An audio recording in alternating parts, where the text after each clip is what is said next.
So today's video is going to show you how to add or review past deals that we've closed within Zillow. A lot of times Zillow will automatically pull information from the MLS and populate those deals, and all we have to do is verify them.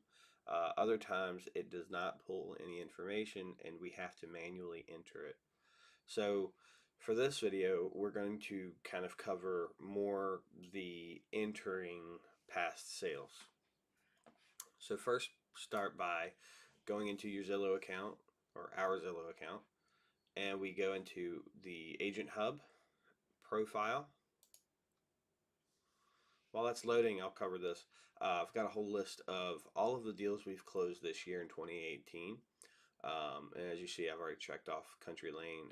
This was one that I verified that it did not automatically add for us, so I went in and added it manually. For some reason, Zillow hasn't tracked any deals that we have this year, so we need to go in and make sure that all of these deals are put in. We may have some difficulty with these without an actual street number. What we'll do is we may skip over those if we have difficulty and cover those another time once we figure out how to get those to show up. So now that we are in our dashboard, we want to go to past sales here. And if we scroll down, we can look and see all of our past sales that it has checked or that it has tracked. As you see, the last one in 2017 was Richardson Drive, and the first one it's showing in 2018 is Country Lane, which just occurred a few weeks ago. So we need to add everything that goes in between that gap. So what we're going to do is check our Trello list for our properties. Over here I've got 9139 Farmington Drive, and if you just type that in, it doesn't pull it because we don't have a zip code to go with it. There's more than one 9139 Farmington Drives in the United States, so it doesn't know which one to pull from. So this is where we need to go into Trello, and we want to look in our 2018 closed board, and we can just do a find 9139 Farmington. So it just jumps right to it.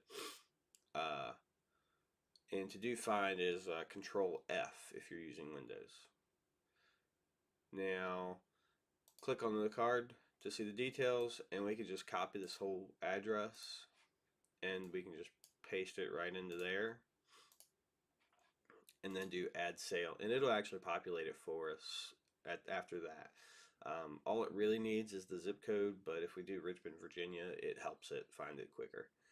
So we find the one that we're looking for is more than likely this one. So we hit select. And then it's showing a sold date of 1/16 or 3/1/06. So this January 16th is probably ours because we closed on January 12th. There's often a delay from the day that the buyers sign all the paperwork at closing, which we call closing, and the day that the attorneys take all of that paperwork that the buyer signed to the courthouse and file it. The sold date officially is the day that they filed it, but for all intents and purposes, our purposes, closing day is the day they actually signed. So that date might be off just a little bit.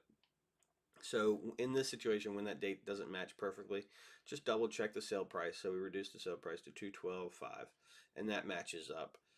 This won't always be 100% accurate. Sometimes we've missed the actual sale price by a little bit where it has been reduced. So in that case, what we may want to do is skip over that one, check with the agent who represented the seller or buyer, whichever agent represented our party in the deal, and see if they remember what happened there. You can also dig through the archive files for these properties and see where we ended up in price. So for this one, we know that this top one is the one that we're doing. We represented the seller, so this is also where we have in the list name, we have the street name, street address, who the client was for us, Tara Cavanas, and what type of client she was. She was a seller. So once we identify that, we need to change this in Zillow to seller because that's who we represented. And then we just do add to profile.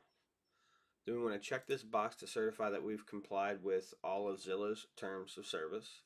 And then we hit add to profile. And then that's all there is to add the new listing to, or new purchase or sale to Zillow. Go back to our checklist. I'm going to check that one off so we know that that's covered. To do another one, we just go in the search bar here. We do 7292 Bluebird. I don't remember where Bluebird was, but that's okay. So we're going to do Bluebird, close this, and it pulls that up. So it's Bluebird Way. And this one, we represented, who did we represent? This was a weird deal. We worked with Alan Price. I don't think we actually need to add this one in because we weren't, yeah, this was not one of our deals. So we can actually ignore this one. Let me delete it. But that's the idea there. Let's go and try this Cheney Creek. I know that this is going to be a little weird. Cheney Creek Road. And I want to say this one is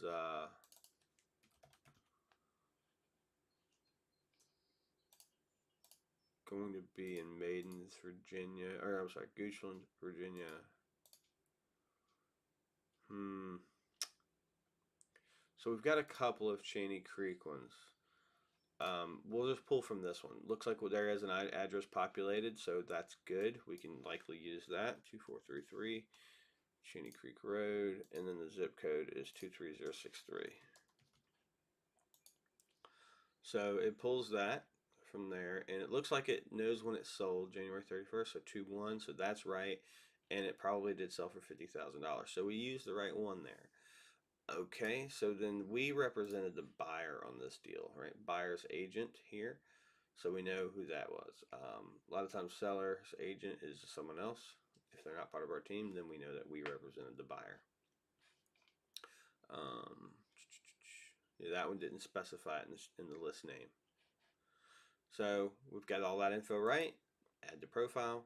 Checkbox is already checked since we just checked it on the last deal we did. And we haven't left the screen. Add to profile, and then that one's done. Check that one off. Well, I'm going to update that 2433.